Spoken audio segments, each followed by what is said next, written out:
In the National Football League, nothing is given. Everything is taken. For the Steelers looking to get back in the win column, it was an opportunity to defeat New England on the road for the first time since 2008. It does have importance for a Steelers team not only looking to get back over 500, but also to improve to 2-0 versus AFC opponents. Too much need to be said. The standard is the standard. Like Chuck said last night, us as a D-line, us as a defense, we ain't been playing up to that standard. Today we got to show something.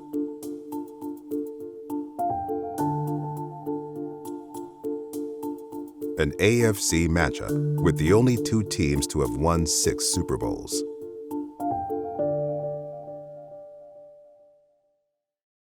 Here we go. This pass is caught and that's a touchdown. That's the way to work. Come on. He's hit that sack. The Steelers win the football game. Let's go. Come get it. You know what it is. This one is in the history books. Here we go. Welcome to the 84 Lumber Mike Tomlin Show. Hi, everybody. Good evening and welcome to the 84 Lumber Mike Tomlin Show. I'm Missy Matthews. The Steelers went to Foxborough last week and picked up their first victory there since 2008. Now they travel to the Emerald Isle in hopes of bringing home their first international win before the bye week. For more on how the Steelers got to 2-1 and their upcoming trip to Ireland, let's welcome in Bob Pompeani, who's standing by with Coach Tomlin. Bob.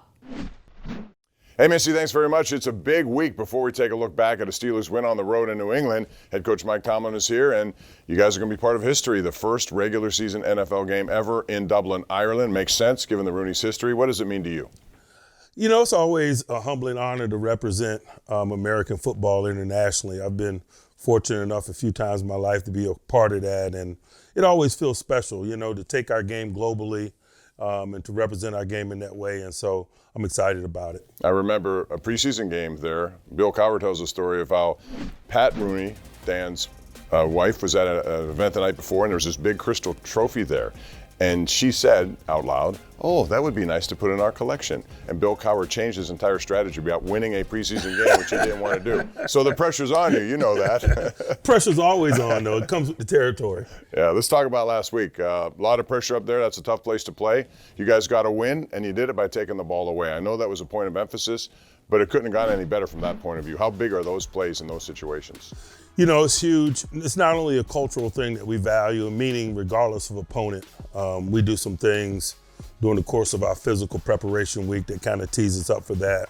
But they also had some guys who had issues regarding ball security on their resume. And so, you know, we worked hard and focused on some of those things. And thankfully, that was one of the lines that we had in the water that got us out of the stadium with the victory. Specifically Cam Hayward in that regard. 2 big plays right at the end zone.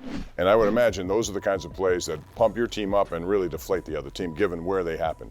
That's why we spend so much time working in that space offensively and defensively. On a surface level, you're looking for the 4-point swing. Defensively, you want to make people settle for field goals when they're down there on offense. You want to definitively score touchdowns. But when you can get those type of stops on defense, it's really significant. And we really book in halftime with 2 stops down there. And you're talking about 14-point swings that are big momentum swings in games like that. Offensively, you guys got through a fast start. First 2 possessions end up in the end zone. What's been the difference, especially with Aaron Rodgers there and the combination with Arthur Smith in the red zone? I think we've seen that noticeably this year, 6 of 7 in the red zone. Well, you know, every group is different, and I certainly don't make comparisons this year relative to last year. We got such a different group. You know, Arthur's in his second year coordinating, and so there's reasonable expectations from a collective growth perspective. Aaron's been doing it a long time. We got some new significant weapons in the red area. DK is a one-on-one matchup issue in the red area. You've seen that a couple times through a limited number of games. Jonnu Smith is a unique talent. On the touchdown to Kenny Gainwell, we faked a jet sweep to Jonnu, and we had scored on a similar concept a few weeks prior. And so it's not about comparing this year to last year. It's about, you know, utilizing our assets that we have this year, the individual skill set and matchup issues that individuals provide, and then the overall collective growth being in year 2 of the system. There was a chance at a potential 60-yard field goal. I know Boswell's hit one before. You made the call, and it turned out to be prudent field position because you got the ball back and then scored. Were you at all thinking about field goal at that time, given his leg? Not at that time. And certainly I got a great deal of confidence in Boz, but there are many variables that come into those decision-making instances, flow of the game, performance of units, and things of that nature. And I just felt it prudent at that point to pin them on the long field. You got a turnover in that department, and you got the ball right back, and you turn it into a touchdown to win the game. But again, Calvin Austin, coming off what happened last week, how big was that for him to make it, and the adjustment he made on that route? You know, all these weeks are big for a young, developing, and emerging guy like Calvin. He made a significant play at a significant moment. He's gone against Marcus Jones a lot over the course of his career. Marcus was a corner at the University of Houston when he was at the University of Memphis. And so I've seen that matchup some. I know that he was capable of winning it. I know that he knows he was capable of winning it. And so it's good to come through for your teammates. You also had contributions from a couple of former Patriots. Jabril Peppers made a big play, but I thought Daniel Aquale, even though he didn't get a lot of recognition, he was out there. And when he was, maybe not all that much, but he made a significant difference. Yeah, it's always an emotional game for former guys, but I think that's just kind of the nature of today's game, to be quite honest with you. It seems like every week we're playing somebody who has, someone on our team has an experience with that group, or someone is a former Steeler on the other side. More than anything, it was just good to get a good team win in a hostile environment on a big day in a road venue. Not easy to do on the road, but some of the things you looked at, from a film point of view and analysis, what do you have to change to get better, especially in the middle of the game when they seem to dictate some terms? It's about flow. Offensively, we stalled some there in the beginning of the second half on some 3-and-out football. We can't do that. Defensively, you're not always going to be able to get off the field taking the ball away. I like to see us perform better on possession down football. They went a lot of 4-down possession ball, and that was significant in the game. But if you can get a stop there, it certainly can change the trajectory of that. The last one's probably the most significant one. Can't say enough about that big play by Brandon Echols on 4th down and 1 to close out the game. That was huge, and they never had a chance after that. Coach, thanks very much. When we come back, we're going to talk about the Minnesota Vikings in Dublin. What a game, what an atmosphere that will be at Croke Park. We'll do that when we return with head coach Mike Tomlin. Missy, back to you. All right, Bob, and who doesn't love some early morning football to start your Sunday off right? This will mark the Steelers' first international game since they played the Vikings, ironically, in London back in 2013. And while Pittsburgh didn't come out on top of their first meeting overseas against Minnesota, Merrill Hodge has a playbook to explain how to change their luck this time. That's later when the 84 Lumber Mike Tomlin Show continues.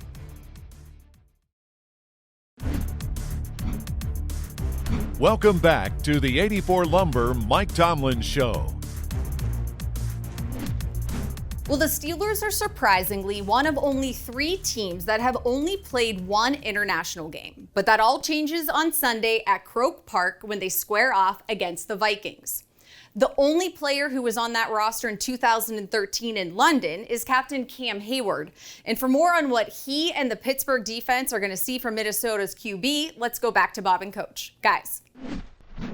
Hey, Missy, thanks very much. It's the Minnesota Vikings, a team that lost its starting quarterback, but they have a guy who's been around the league in Carson Wentz. And Coach, this is a guy who has a lot of history. He was in the MVP conversation not too long ago, and he played well given it was his first game. How much are you aware of his past and how it can help this team in the future? Certainly have been aware of Carson Wentz's past and his experience in history. We competed against him when he was a young guy, probably in 16. We played him again in 20. So we've been in the stadium against him a couple of times. But as you mentioned, oftentimes when you get a real young quarterback, sometimes you can be in a better short-term circumstance playing a veteran backup. There's certain growing pains that comes with having a young, developing starter. Vets usually steady the waters. They usually elevate the play of those around them, forget what the individual quarterback does. A veteran is a good communicator, articulator of schematics, encourager and communicator of young people. Sometimes when you got a young quarterback, man, they're so worried about what it is that they're doing that they don't do some of those other unofficial things that really kind of raise the tide of the collective. We experienced that a year ago. We were playing the Indianapolis Colts, and Richardson got hurt, and in walks the Grizzly veteran Flacco. our day changed. We were prepared to play Richardson and had a certain plan centered around playing a young developing guy. All of a sudden we were playing a Grizzly veteran. And so at least we have a week to prepare for the Grizzly veteran that is Carson Wentz. But certainly it's not always a negative thing when you're with a backup, particularly at the quarterback position, and if that backup is a Grizzly veteran. And he knows that he has a pretty talented group of skilled players. Let's talk about them, because they add Jordan Addison this week. He comes back from a suspension. They're deep to begin with. I thought now you add him into the equation. It's a tough challenge. They got a bunch of big-time eligibles, man. They've rung up a lot of offense there in recent years. Jefferson, obviously, is spectacular. Addison, TJ at tight end. And the quarterback has changed some over the years, to be quite honest with you. It's been Kirk Cousins. Last year they had Sam Darnold. And this year, obviously, they're breaking in a new guy. But those eligibles have been a major component, and I just think it speaks to their talent. They're different in a lot of ways, all of them, but they're still unique, man. Jefferson's a good run-after guy, is a good one-on-one guy. Addison can take the top off of coverage. TJ is a very versatile and talented tight end in the passing game, and so they're a force to be reckoned with regardless of who's at quarterback. They also got Christian Darrisaw back. He missed a lot of time, but he was back. He didn't have that many snaps, but that's a big part of their offensive line, even though they lost a rookie at their guard position. That matchup that he's going to present, how do you attack him? He's a big-time left tackle, former first-rounder. He played all the snaps that he needed to play last week. He played about 35. They had control of the football game. I'm sure they just wanted to preserve him for moving forward. Oftentimes, you can be healthy enough to play, but the conditioning and fatigue component is another animal. And so I'm sure that they were on a pitch count with him in a similar way that we were on a pitch count last week with Derek Harmon. We got quality work out of Derek Harmon last week, but we certainly didn't want to play him too much in an effort to not take any steps backwards as we move forward. But Darrisaw is a big part of the run game also, and last week they had a lot of success. I think 169 total, specifically Jordan Mason. So they're going to try to establish that run, and you guys have got to try to stop it. There's no question. That's a component of what they do and always has been. As you mentioned, Mason has been a nice acquisition for them, but he's not an unknown commodity. He ran a lot last year for San Francisco in place of Christian McCaffrey. I think that's one of the reasons why they were attracted to him. They played San Francisco a year ago, and so they'd been in stadium with him. He has a definite run demeanor. He's a one-cut runner. He runs hard. He runs behind his pads. So certainly we have our work cut out for us there. Let's talk about the other side of the ball, and that would be Brian Flores. You know him. You brought him here.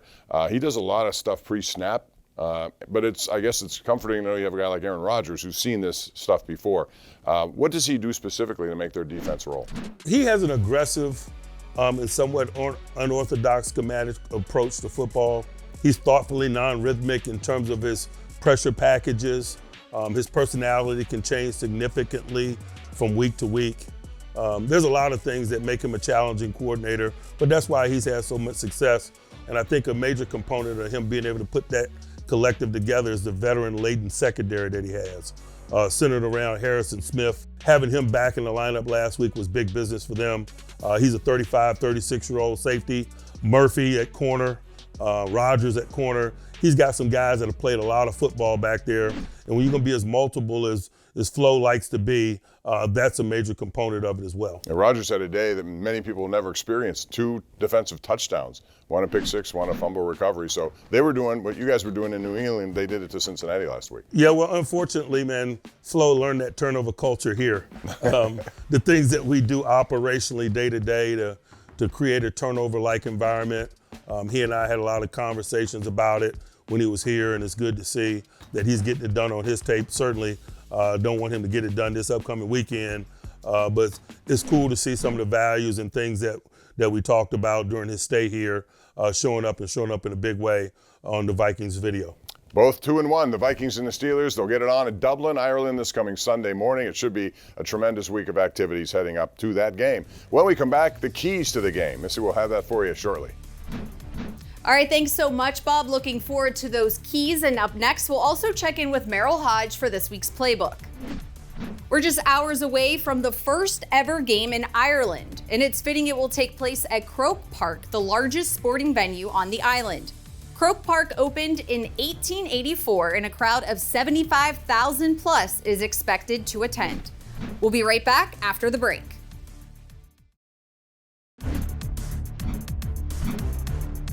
Welcome back to the 84 Lumber Mike Tomlin Show. Show off your black and gold knowledge with Immaculate Prediction, the Steelers predictive game that gives you a chance to win some great prizes. Will TJ Watt have over or under 0.7 second half sacks on Sunday? Head to the Steelers mobile app now to compete against all of Steelers Nation. This week's first place prize is a jersey autographed by number 90. Good luck.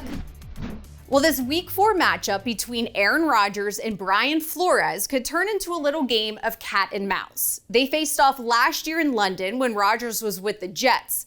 But for anybody that was in Pittsburgh when Flo was here for one season, they know that his defensive unit will be physical and create a lot of chaos. Here's Merrill Hodge with this week's Playbook.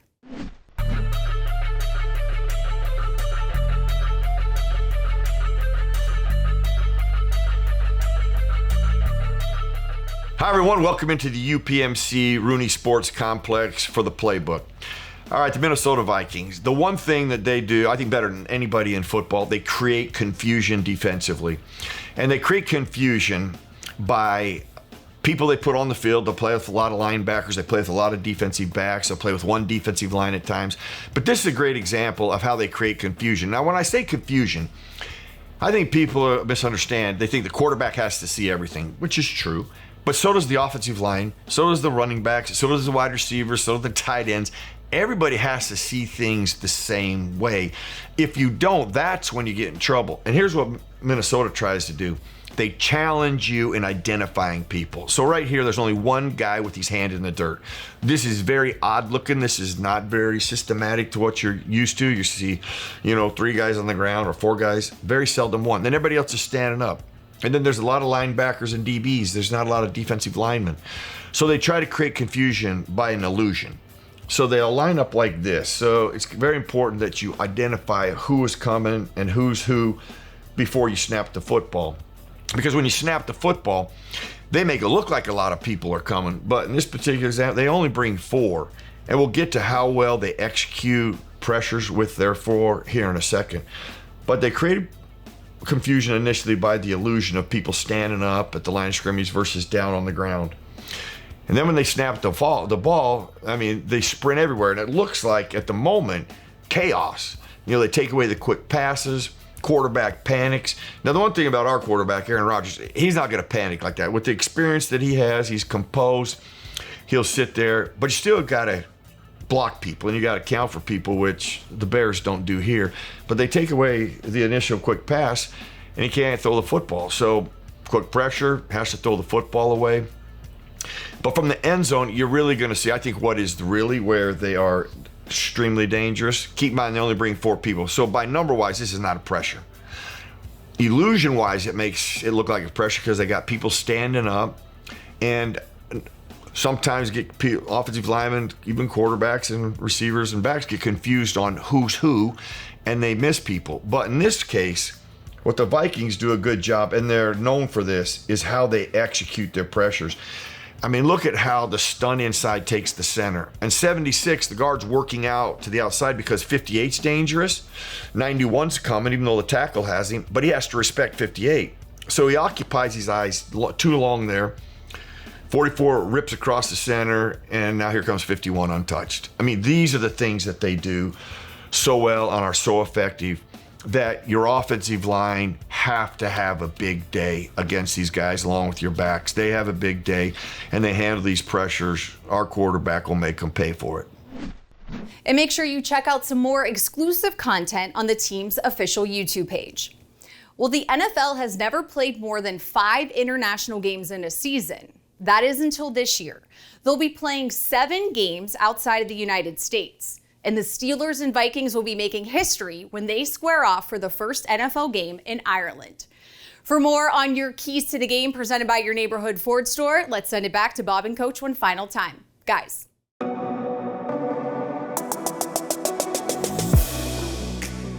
Missy, thank you very much. Vikings, Steelers, both 2-1, big game coming up before the Steelers have a bye week. But, Coach, you're going to Ireland. You guys are creatures of habit. I know coaches love routine. This changes the routine a little bit. What do you have to do differently when you're going to a place where you're 5 hours ahead of your normal body clock? We'll do we'll do recommended things. There's been a lot of teams playing internationally in the last decade or so, and so it's become less mystical. I worry less about it than I used to because it's a challenge for both teams. We're having to do some things a little bit differently this week. The Vikings are having to do some things differently this week. And so usually, if you're right-minded, those things end up being a wash. And so it's my job and our job to stay focused on the things that really do matter, the quality of our preparation, the readiness of our execution relative to the plan, and then ultimately playing. Certainly excited about the uniqueness of the environment and the experience for our guys, but I've grown to worry less about some of the logistical things. You got to get up a little earlier during the course of the week to get your body clock ready. We'll do that. You got to hydrate a lot in an effort to reacclimate yourself to the new time zone. But again, those are no trade secrets anymore.